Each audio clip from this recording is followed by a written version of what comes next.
Assalamualaikum warahmatullahi wabarakatuh. Om Swastiastu, nama budaya dan salam kebajikan. Perkenalkan, nama saya Vanessa Fiona Frederika Ungkana dengan NIM 211011057. Saya merupakan salah satu mahasiswa kelas B mata kuliah Teori-Teori Kepribadian, Program Studi Psikologi, Fakultas Ilmu Pendidikan Universitas Negeri Manado. Saat ini saya akan membahas materi tentang teori Ivan Pavlov, yaitu classical conditioning atau pengkondisian klasik. Pertama-tama saya akan menjelaskan secara singkat biografi Ivan Pavlov. Ivan Petrovich Pavlov lahir di Rusia pada tanggal 26 September 1849. Ayahnya adalah seorang pendeta, sedangkan ibunya ialah seorang ibu rumah tangga.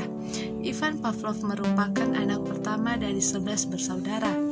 Ivan Pavlov memulai pendidikannya di sekolah teologi, akan tetapi kemudian ia memilih keluar dan melanjutkan kuliah di Saint Petersburg. Pada tanggal 1 Mei 1881, Pavlov menikah dengan Serafim Karjikskaya dan dikaruniai 5 orang anak. Pavlov meninggal pada tanggal 27 Februari 1936. Selanjutnya, mengenai teori Pavlov, mengenai classical conditioning. Classical conditioning adalah model pembelajaran yang menggunakan stimulus untuk membangkitkan rangsangan secara alamiah melalui stimulus lain. Kata klasikal di sini dipakai untuk menghargai karya Pavlov yang dinilai merupakan pendahulu di bidang conditioning atau pengkondisian. Teori ini juga digunakan sebagai dasar pengembangan aliran psikologi behaviorisme dan juga dasar bagi penelitian mengenai proses belajar dan juga pengembangan dalam teori-teori tentang belajar.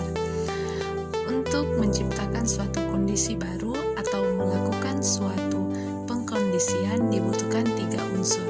Yang pertama ialah unconditioned stimulus atau stimulus yang tidak dikondisikan. Stimulus ini merupakan stimulus yang menimbulkan respon secara alamiah. Yang kedua ialah unconditioned respon atau respon yang tidak dikondisikan, di mana respon ini merupakan respon dari unconditioned stimulus. Dan yang ketiga, conditioned stimulus atau stimulus yang dikondisikan. Ini merupakan stimulus netral. Ketika 3 unsur ini saling dipadukan, maka dapat menghasilkan unsur lain, yaitu conditioned respon atau respon yang dikondisikan. Pada saat Pavlov melakukan eksperimen, ia juga menemukan konsep lain yang masih berhubungan dengan pengkondisian. Yang pertama ialah kepunahan extension. Kepunahan di sini berlaku apabila rangsangan alami tidak diikuti dengan rangsangan tidak alami atau rangsangan yang tidak dikondisikan, yang dimana lama-kelamaan individu atau organisme tidak akan bertindak balas. Yang berikutnya ialah generalisasi. Pada bagian ini digunakan nada dengan frekuensi yang berbeda diberikan kepada subjek. Pada bagian ini juga Pavlov menyimpulkan bahwa rangsangan yang sama dapat menimbulkan tindak balas yang sama. Hal ini ia simpulkan setelah ia melakukan eksperimen dengan seekor anjing, yaitu ia memberi bunyi lonceng berlainan nada, akan tetapi ia mendapatkan respon yang sama dari anjing tersebut, yaitu anjing tetap saja mengeluarkan air liur.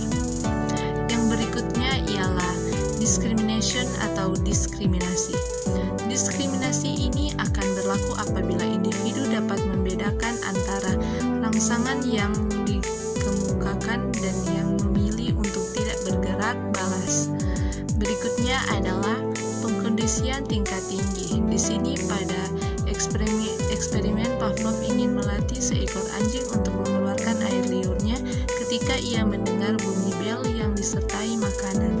Kemudian berikutnya Pavlov membunyikan bel dan disertai dengan papan hitam.